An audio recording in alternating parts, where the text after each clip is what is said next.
je suis Galia Mercier, donc je suis la co-animatrice du groupe Conditions Animales de la France Insoumise, donc le groupe national qui a écrit notamment le programme sur ce sujet pour l'élection présidentielle de 2022 et dans lequel, évidemment, nous avons comme projet d'abolir la corrida. Donc la corrida, pour rappel, même si ça a déjà été dit avant moi, c'est un spectacle, entre guillemets, qui consiste à torturer et tuer un herbivore et pas un prédateur, sans aucune nécessité. Et les sévices commencent avant même l'arrivée dans l'arène. C'est donc un combat truqué, avec un animal qui a les cornes limées à vif, des anti-inflammatoires afin que il ne s'effondre pas très vite et que le combat puisse durer le plus longtemps possible.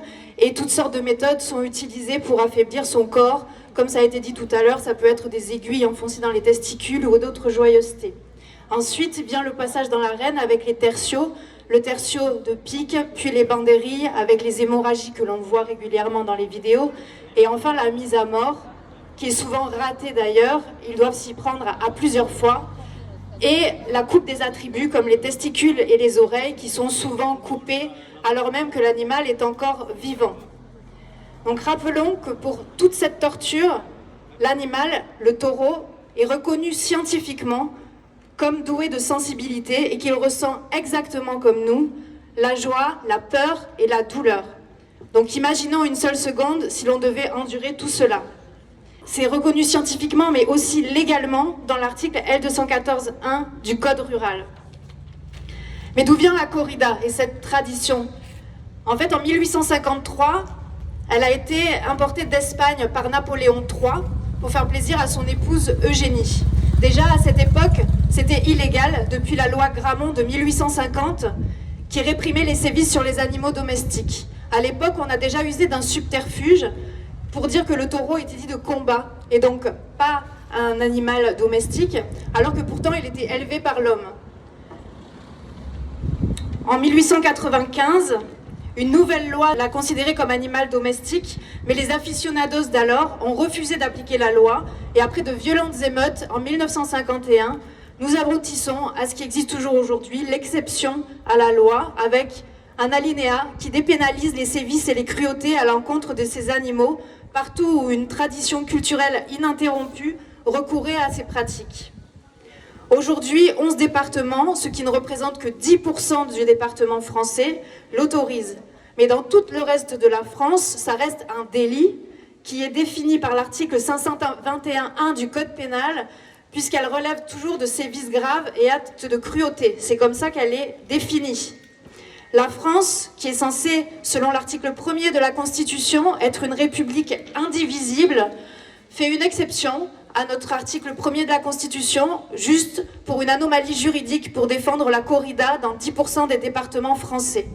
Partout ailleurs, torturer et mettre à mort un animal est puni de 5 ans de prison et 75 000 € d'amende.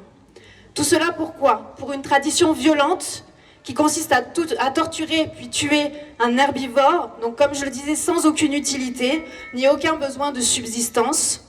Et pourquoi un herbivore et pas un lion, un prédateur?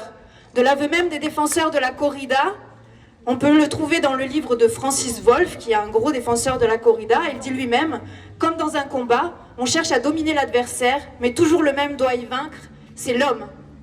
Donc évidemment, s'il y avait la moindre chance que ce soit le taureau qui puisse gagner, on n'aurait pas de corrida. C'est pour ça que c'est pas fait avec des lions ou avec des panthères.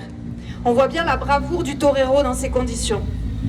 Donc ces traditions, qui pourtant ont été abandonnées dans d'autres endroits comme la Catalogne, et qui font écho à d'autres traditions qu'on a abandonnées nous-mêmes, comme les exécutions publiques, pourtant qu'on allait voir à l'époque, et c'était un spectacle aussi affriolant pour la plupart de ces personnes.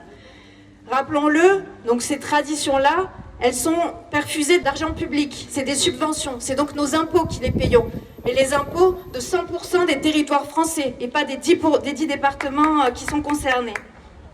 Contre l'avis de la quasi-totalité des Français, puisqu'un sondage IFOP de 2022 a dit que 87% des Français sont pour la fin de la dérogation du Code pénal.